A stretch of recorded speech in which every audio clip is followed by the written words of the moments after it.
Ассалаумағалейкум, құрметті көрермендер. Сіздермен мен Эптолтеген, және бүгінгі видеода мен сіздерге өте қызықты контент дайындап қойдым.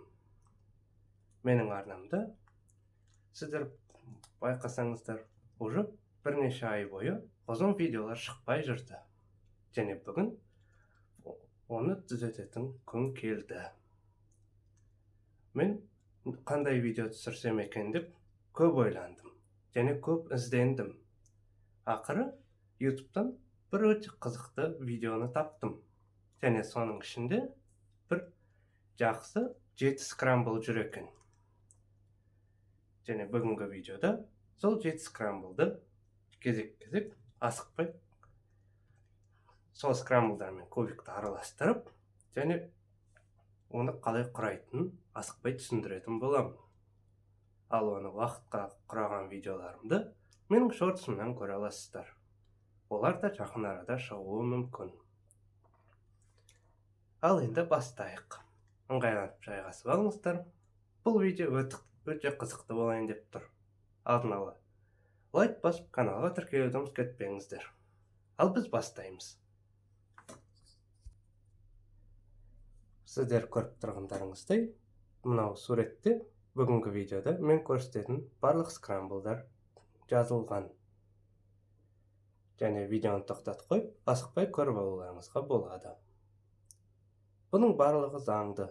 Себебі мен қазір авторын көрсетіп кетейін.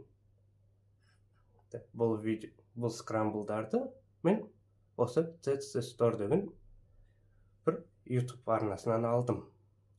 Және ол каналдың осы как записывать карточку деген видеосынан алдым. Егер оның ссылкасы жазылса, онда сол канал мен видеоның ссылкаларын осы менің видеомның описаниясына жазып кетемін. Ал біз бастаймыз. Мін. Бірінші, екінші скрамблдар осындай. Қазір кубикті араластырып жіберейін. Кубикті араластырған кезде біз міндетті түрде жасыл жағын алдына және ақ жағын үстіне қаратамыз. Себебі ВЦ тәртібі бойынша кубиктердің барлығын солай араластыру керек.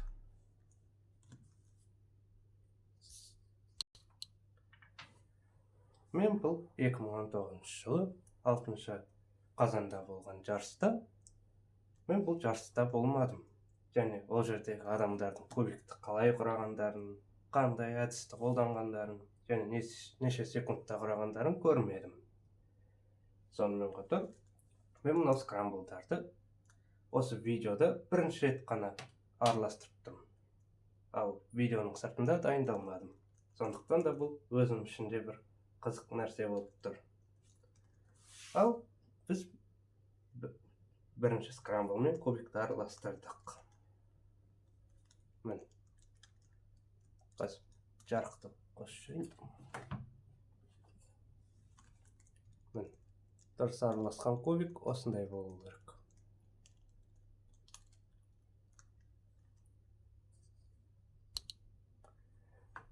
Менен ылғи бәрі сұрайтын. Неге? Жарыстарда осы үштікті құраған кезде барлығы 7 мүмкіндік болады деп. Ал енді бір қазір соған тоқталып кетейін. Негізі үштікті уақытқа құраған кезде ВЦ жарыстарында 5 мүмкіндік береді. Және соның ішінде жақсы құраған уақытын, орташа уақытын және нашар уақытын іріктеп алады. Және сол бойынша кейін орындар береді. Ал соңғы 2 мүмкіндік не үшін беріледі деп сұрасаңыздар, ол экстра попытка деп аталады.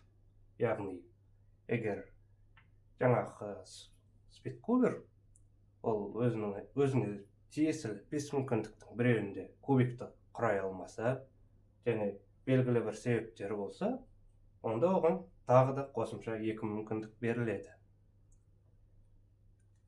Ал негізі 5 мүмкіндік қана. Сол. Енді бірінші жағдайды қарастырайық. Бірінші жағдайда бізде мынандай плюсты қараған кезде мына жерде ақ қызыл қабырғасы тұр, мына ақ пен жасыл қабырғасы тұр, және мына жағында ақ пен көк қабырғасы тұр, және мына шетінде ақ пен сәбіз қабырғасы тұр. Және мұнда X кросс жасап кетуге өте тиімді болып тұр. Себебі мына жерде ақ, көк және қызыл жұп элементтері тұр. Міне. Енді камерада барлығы керісінше көрінеді, бірақ сонда да түсіндіріп көрейін. Жақындатып алайын. Одан бекар жақындатылмайды екен. Осылай. Ең бірінші, біз жаңа көрсеткеніндей, мынау ақ пен қызылды өз орнына апарып аламыз. Сосын оған ақ пен сәбізді жалғаймыз. Сонда бұлай. Бірақ біз бірден бұлай қоя алмаймыз. Себебі мұнда мынау жұп элементі бұзылады. Оның орнына біз басқалай жасаймыз. Мынау жұп элементін алып өтеміз. Оны бұлай түсіреміз де. Мынау көкті әкеп бұлай орнына қоя саламыз. Сосын мынау жұп элементін қайттан көтерген кезде оны екеуін де көтермей, мұны сәбіз жағын ғана көтеріп, бұлай пиф-пафпен шығара саламыз да. Бұлай кіргізген кезде бізде уже дайын плюс болады. Міне. Және мына жердегі жұп элементін бұлай арт жағынан сол жағына кіргізе сала аламыз. Бұлай. Сонда бізде уже дайын X кросс. Міне. Штативпен бірінші рет осындай ұзын видео жазып тұрмын. Сондықтан кішкене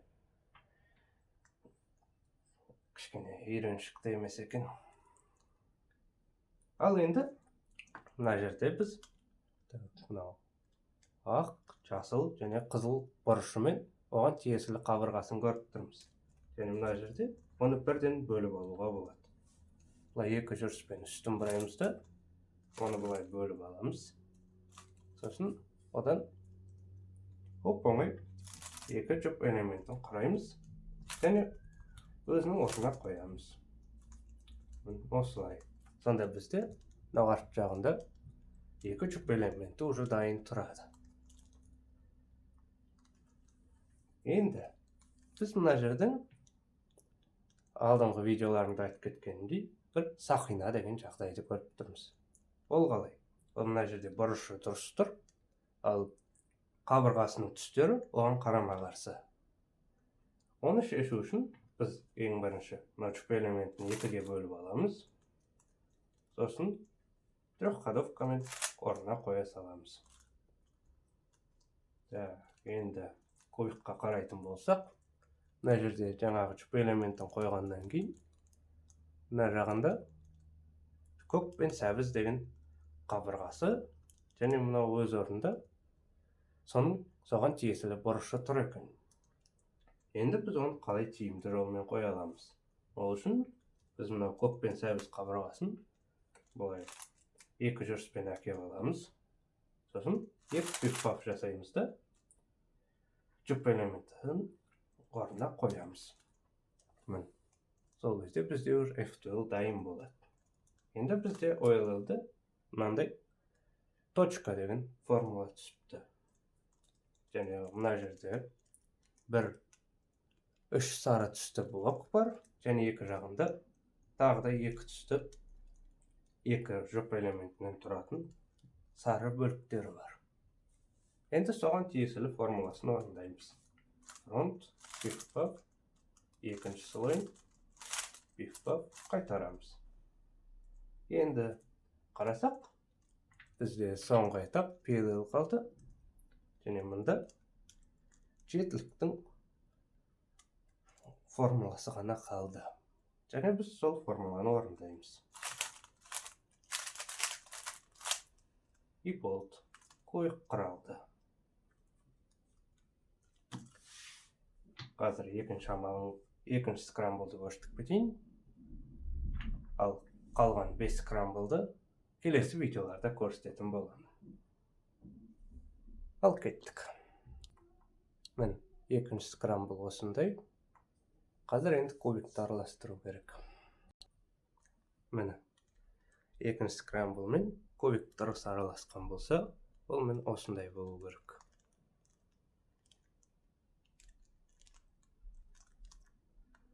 Ал енді бастайық.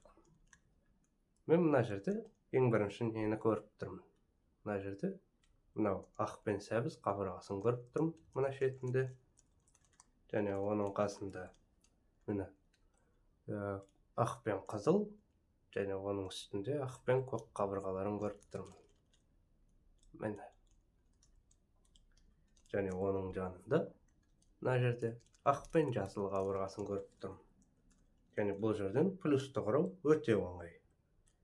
Біз не істейміз? Мынау сәбіз қызылға қарама-қарсы тұратындықтан астыңғы жағын сағат тіліне қарсы бұраймыз. Мына жерде осылай көрсетейін. Мынау көкті осылай түсіреміз де орнына қоямыз. Қызылды екі оборотпен бұраймыз. Сол кезде ол өзі де орнына тұра қалады. Бізде мынау жасыл қабырғасы қалды. Оны қою үшін біз бұлай көтереміз. Астын сағат тіліне қарсы бұраймыз. Бұлай түсіре саламыз. Енді мен не көріп тұрмын мына жерден? Мына жерден мен уже бірден 4 жоғын көріп тұрмын. Бірақ сіздерге түсінікті болу үшін бір-бірден түсіндірейін. Мына жерде жасыл мен сәбіз қабырғасы бар, және оған тиесілі бұрышы бар. Оны қою үшін біз қазір ең бірінші оны бүйтіп екі бөлікке бөліп аламыз. Одан кейін мынау жасылды жасылға қойып аламыз да, кейін жұп элементін құрап, оны бүйтіп арт жақтан орнына кіргізе саламыз. Сонда бізде бір жұп элементі дайын. Енді мен не көріп тұрмын? Мына жерде қызыл, көк және ақ бұрышы бар. Және мына кубиктің арт жағында соның қабырғасы бар. Оны мен қазір бұлай сол жақ қабырғасы арқылы бұлай бұрап шығара аламын. Сонда бізде уже трехходовка дайын тұрады. Және бұлай көрсетейін. Мында бұрышы және қабырғасы тұр. Қабырғасы, мына жерде бұрышы тұр. Енді соны бүйтіп қоя саламыз. Сонда бізде уже екі жұп элементі дайын. Енді мынандай жағдайда не істейміз? Көптеген новичоктар менен сұрап жататын. Мен қабырғасы уже тұр, ал бұрышы өзіне тиесілі емес. Ал жаңағы жасыл мен қызыл қабырғасы бар элементтің бұрышы мынау үстің жағында жүр. Ал мынау сол бұрыштың орнында тұрған сәбіз, көк, ақ бұрыштың қабырғасы тоже үстінде жүр. Бұндай кезде біз оңай амалмен шеше саламыз. Ол қалай? Астыңғы жағын екі рет бұраймыз. Сосын мына жерге жай ғана мынау бұрышын қызыл, жасыл, ақ бұрышты бүйтіп қоя саламыз. Сосын астын қайттан екі рет бұрып қайтарған кезде мынау өз орнына тұра қалады. Мынау жасыл, қызыл, ақ бөлігі. Ал енді мынаны қайттан өз орнына қою үшін просто сол жақтан шығарып, сол жақ бифбаф арқылы қоя саламыз. Болды. Енді бізде OLL. Ол жерде бізде галка шықты. Енді біз оны шешу үшін алдыңғы жағын сағат тілімен бұраймыз да, антипифбафты орындаймыз. Енді бізде балықтың формуласы түсті. Және бұл сол жақтың балығы. Бірақ мен оны оң жақтың антирыбкасымен шешкенді ұнатамын. Осылай. Енді біз бұлай қарасақ, мына жерде тіп ярым деген формула түсті. яғни бізге мына жерде мына екі қабырғасын орындарымен ауыстыру керек, және мына екі бұрышын, іргелес жатқан бұрыштарын орындарымен ауыстыру керек. Ол үшін біз мен өз обучалкаларымда көрсетіп кеткен Т-перм деген формуланы орындаймыз. И болды. Кубик құралды.